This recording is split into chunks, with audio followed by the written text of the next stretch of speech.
Let's start. Pursuant to Article 9, Section 16 of the Constitution of the Federated States of Micronesia, and Title 3, Section 201 of the Code of the Federated States of Micronesia, and as set forth in the official rules of procedure of the CFSM Congress, I hereby call the 24th Congress of the Federated States of Micronesia, Second Special Session to order. May we all rise for a moment of silent prayer.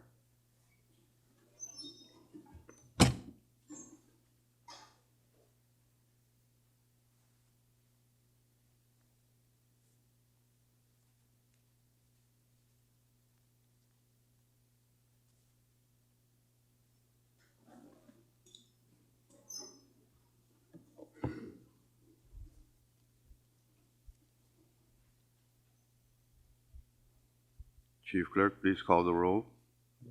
Thank you, Mr. Speaker. Senator Abel Alfonso, Amen. Kasalili amang. Senator Aritos, Senator Asher, Senator Chur, Present. Senator Christian, Senator Colin,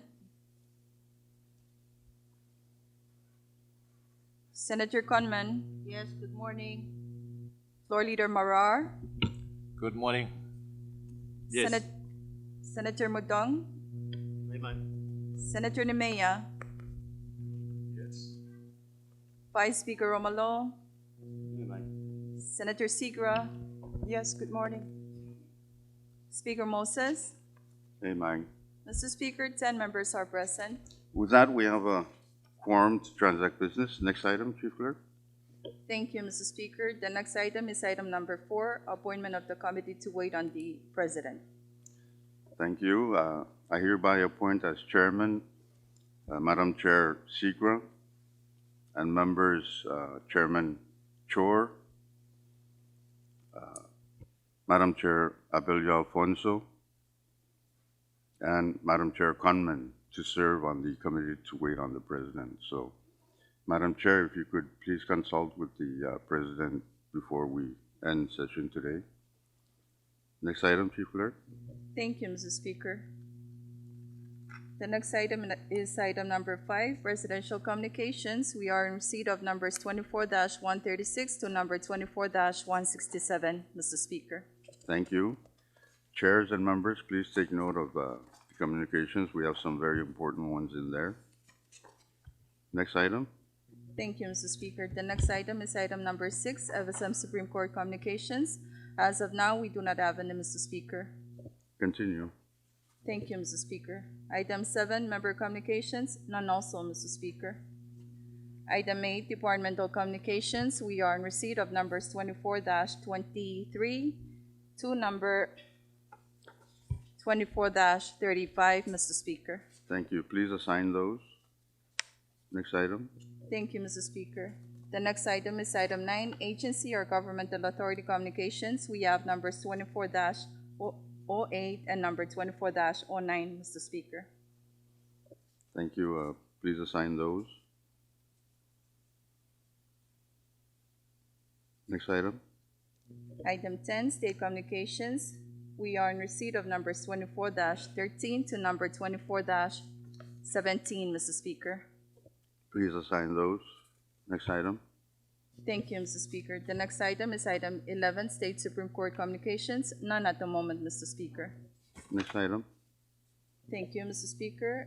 Item 12, municipal or town communications. We have one, and it's number 24-02, Mr. Speaker. Next item. Thank you, Mr. Speaker. Foreign government communications for item 13. We have numbers 24-19 to number 24-21, Mr. Speaker. Thank you. Next item. Item 14, miscellaneous communications. We have and they are numbers 24-04 and number 24-05, Mr. Speaker. Thank you. Order of the day. Thank you, Mr. Mr. Speaker. Speaker. Chairman Mia, Point of privilege. state your point. Thank you, Mr. Speaker.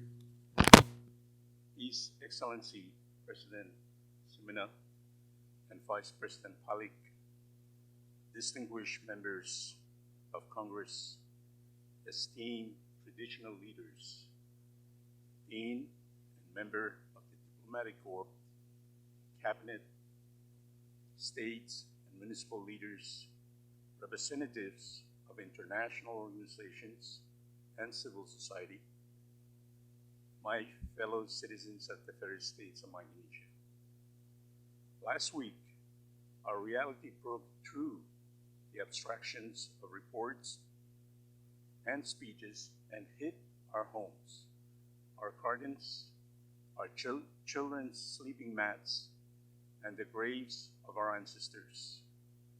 Coastlines, Boline Crown, and outer islands, the very places we call home for generations, were submerged.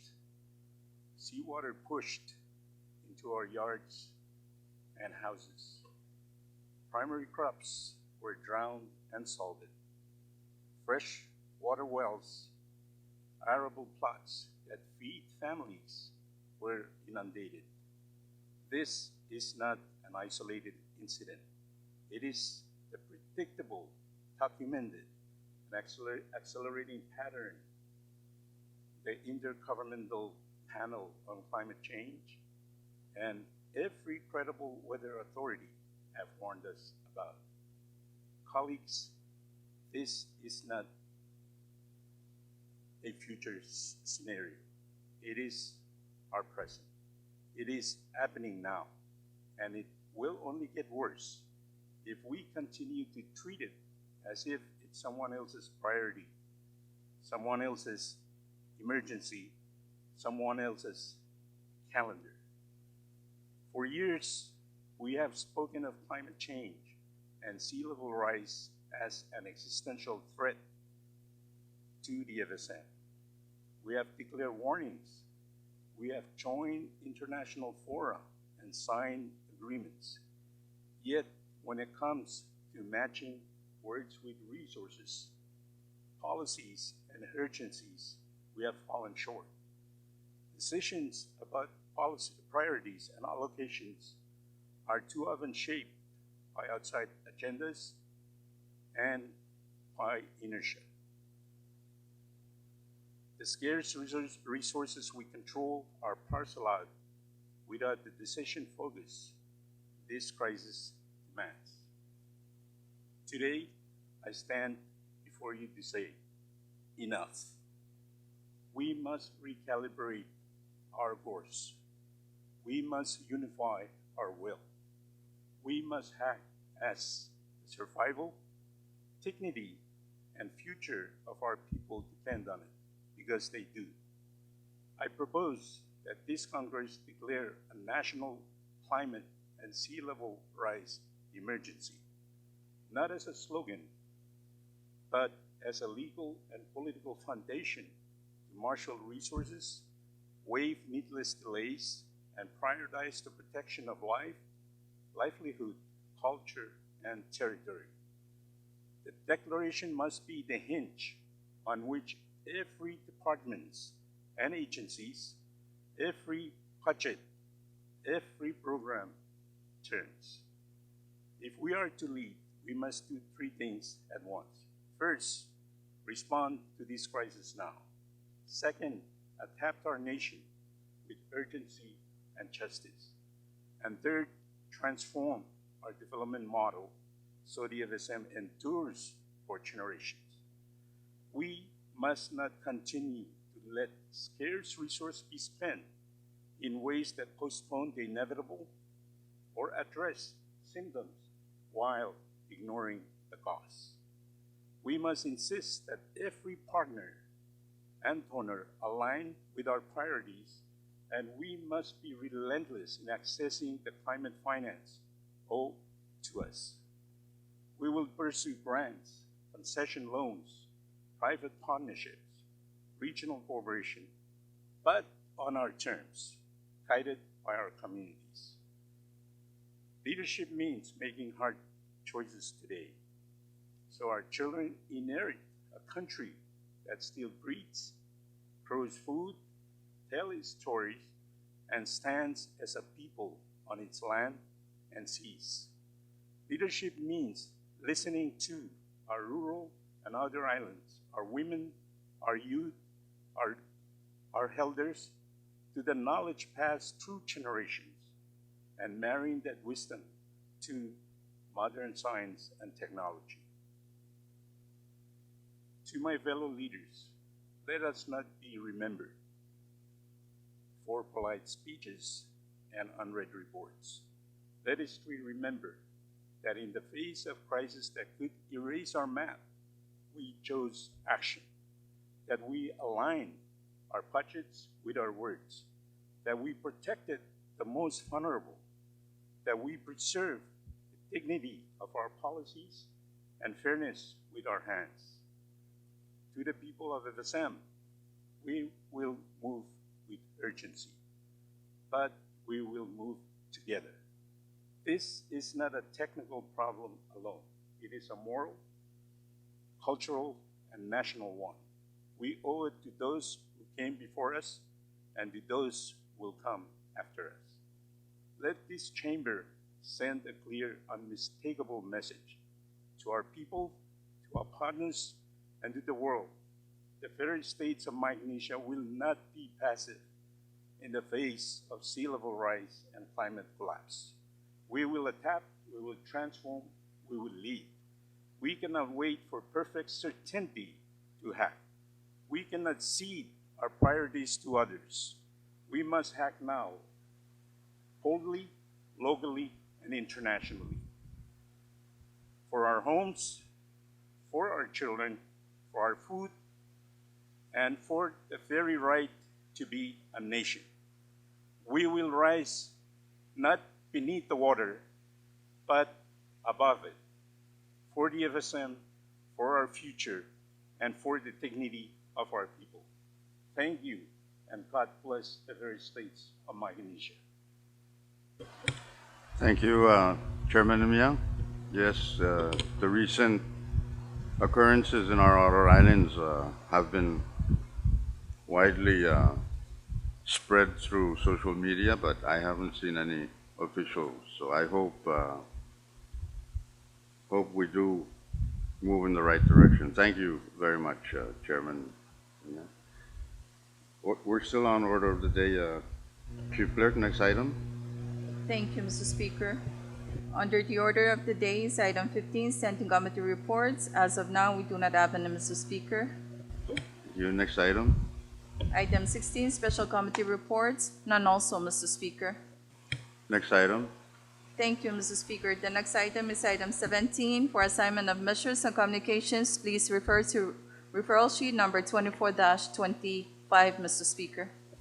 Chairs and members, please take note of the referral sheet. Next item. Thank you, Mr. Speaker. Item 18, unfinished business. None at the moment, Mr. Speaker. Thank you. Next item. Bill Calanter, item 19. None at the moment, Mr. Speaker. Continue. Thank you, Mr. Speaker. Item 20, resolution Calanter. None also, Mr. Speaker. Next item. Introduction of bills and resolutions for item 21, Mr. Speaker. If you have any measures to introduce, please pass them forward to Chief Clerk. Next item. Thank you, Mr. Speaker. Item 22, miscellaneous business. Any miscellaneous business? Mr. Speaker. Mr. Speaker, I have. Madam Chair Conman. Thank you, Mr. Speaker. My humble respect to all participants of today's session. Tiro Veiro, Besel Pukuwa, Medicine, all protocols observed. I would like to acknowledge the presence of His Excellency, Mr. President Wesley Sivida, and Vice President Mr. Aaron Balik, all distinguished diplomatic corps who are present with us, and everyone who are here or Zoom in online. I would like to share a statement that we've been hearing for many centuries. A phrase, to love is to will the good of the other. is a definition of love associated with the 13th century philosopher and theologian Thomas Aquinas.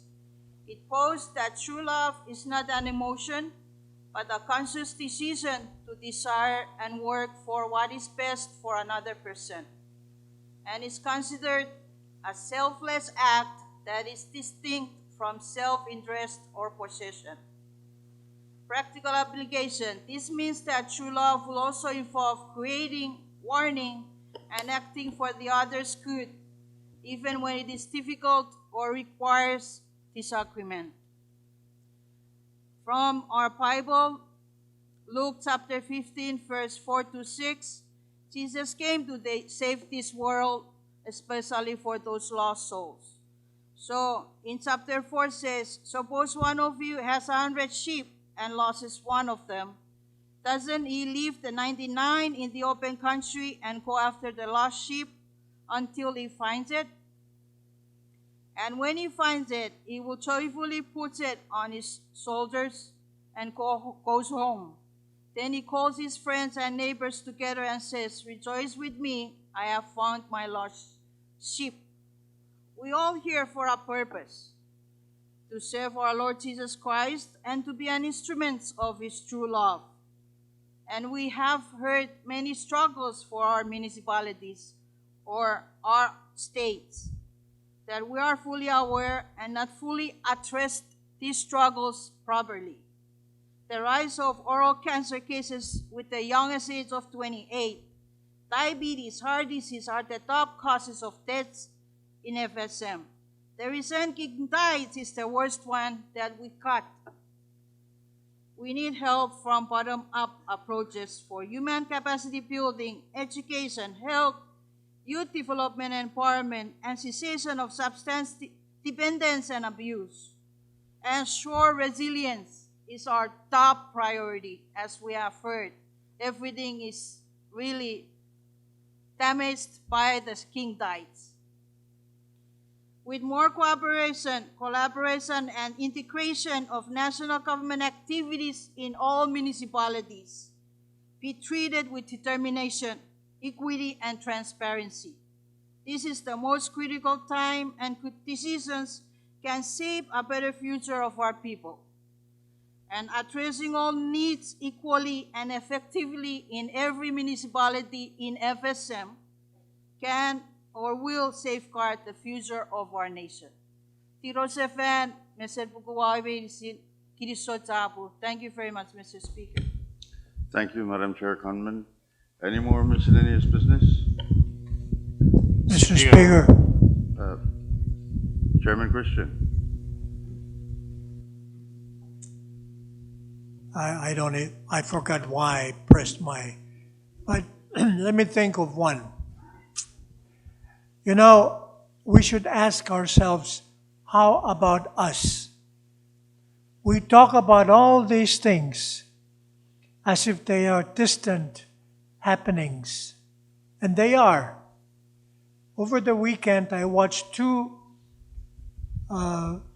television programs that I think relate to exactly what senators were talking about. They have to do with one, climate change, and the other one is human attitude change. The human attitude change is what I saw happening in South Sudan and Sudan. The terrible treatment of human beings by other human beings. And we ask ourselves, how about us? Have we ever offered any assistance to if even a small part of these refugee population? The other clip I saw is of Kiribati, where houses are inundated by water, where they speak about climate change more than just the spoken words of it, but they live it with water wells already inundated by seawater and houses where they are walking around the ocean in their own homes. And I ask myself, how about us? What have we done? Can we help the Kiribati people? They're looking for land on which to transfer some of their citizens to. But, I say, what about us? Where is China? Where is the United States? And where is Russia in all this?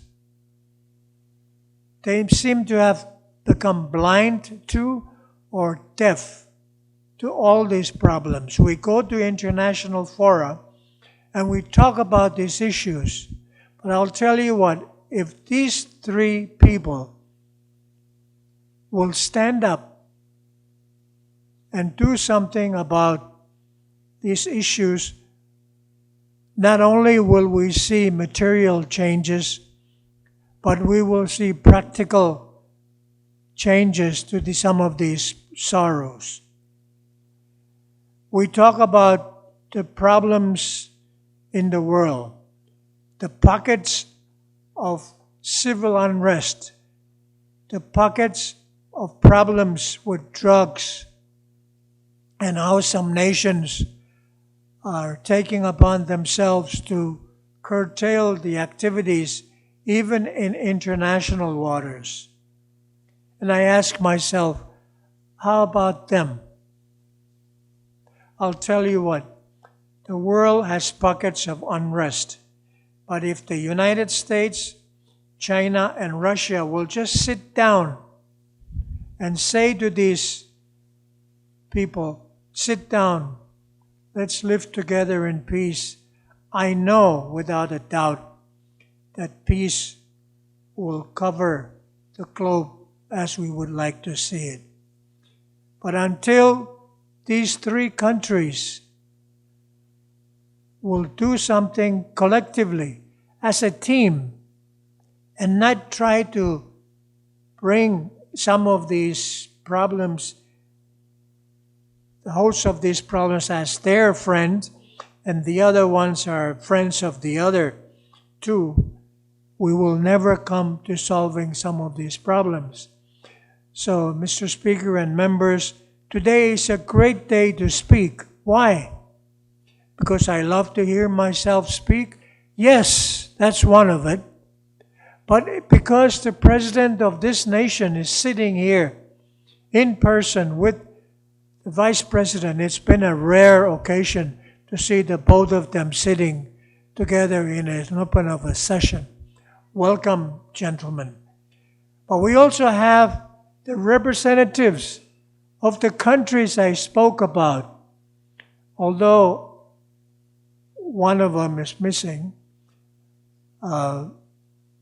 these three countries to my right, represented by their ambassadors, even in absentia, we ask them in good faith to please communicate with their countries on how we wish that they would stand up and tell everybody making noise to please be quiet and sit down, so that everyone else may sit down with them.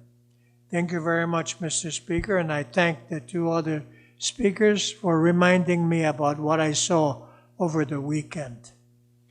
Kalangan, Mr. Speaker. Thank you, Chairman Christian. Any more miscellaneous business? Mr. Speaker. Floor Leader. Thank you, Mr. Speaker. Please allow me this opportunity to express my greetings to you and fellow members from across the states. Welcome back, and let's have a productive special session. I also wish to say good morning or express good morning to everyone gathered in the gallery today and those tuning in through technology. Welcome to the second special session of the 24th Congress. Mr. Speaker, it is an honor and privilege to welcome to today's proceedings and introduce for recognition the following guests in the chamber.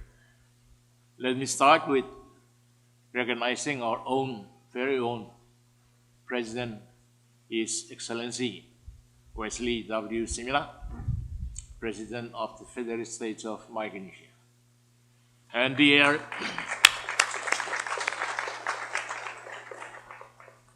secondly, the Honorable Aaron B. Balik, our very own Vice President of the nation.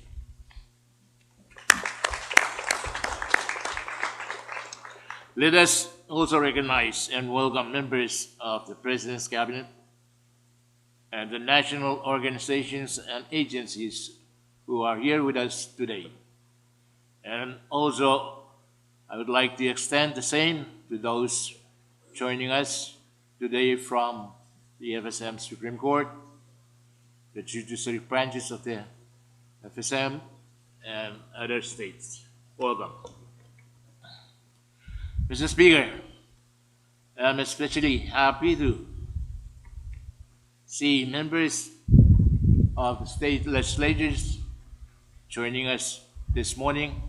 May I also respectfully blanket warm welcome and greetings to the leadership and members of this legislature arm of the state and all that are here with us in the chamber.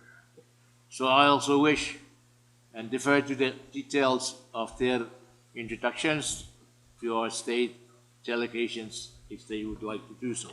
But I do and ask that we give them a collective warm and applause.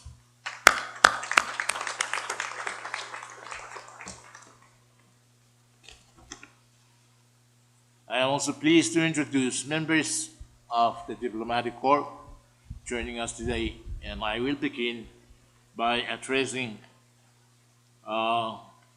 His Excellency Kakoyama Nobuo. Please extend the warm greeting. Her Excellency General Grand Colonel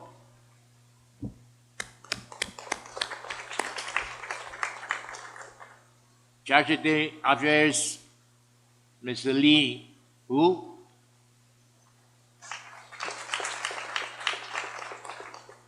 and I am told that tomorrow is a holiday for our veterans, and I'm happy to introduce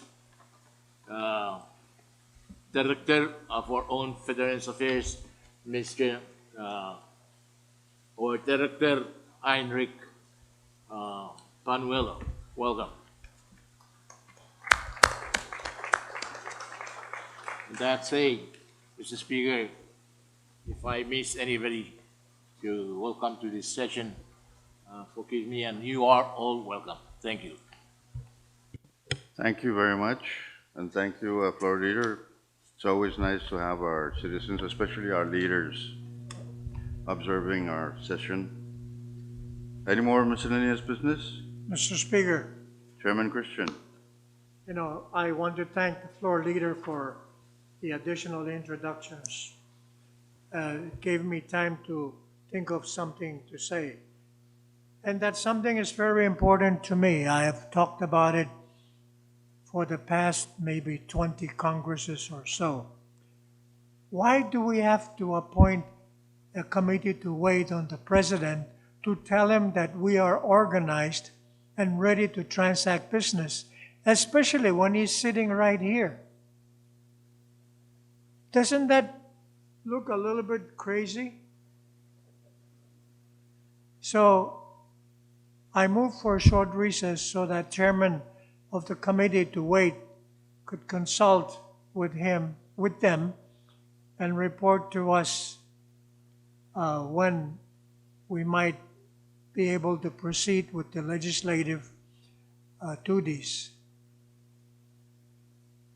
Short recess, please. Thank you, Chairman. Let's have a short recess.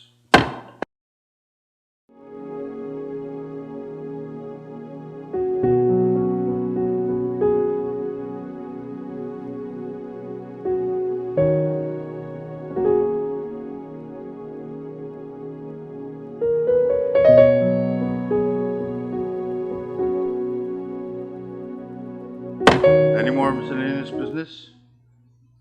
If none, next item, Chief Clerk. Thank you, Mr. Speaker. Item 23, announcements. Madam Chair Sigra.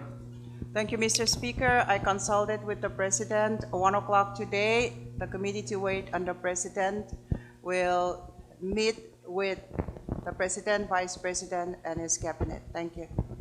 Thank you. Chairman Chor.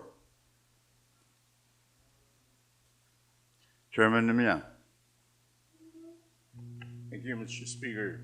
Your Committee on Ways and Means will meet this afternoon at 3 p.m. to go over the proposed supplemental budget. Thank you. Madam Chair Conman. Thank you, Mr. Speaker. Wednesday, we have a meeting with the Mental Health Department. Thank you.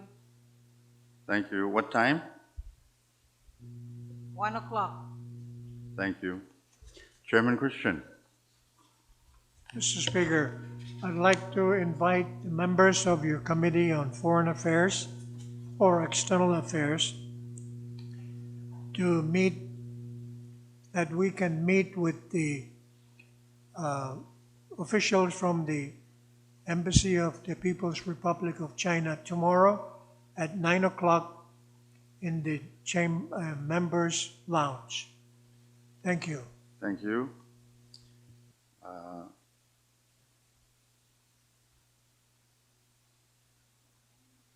Madam Chair Abelio Alfonso.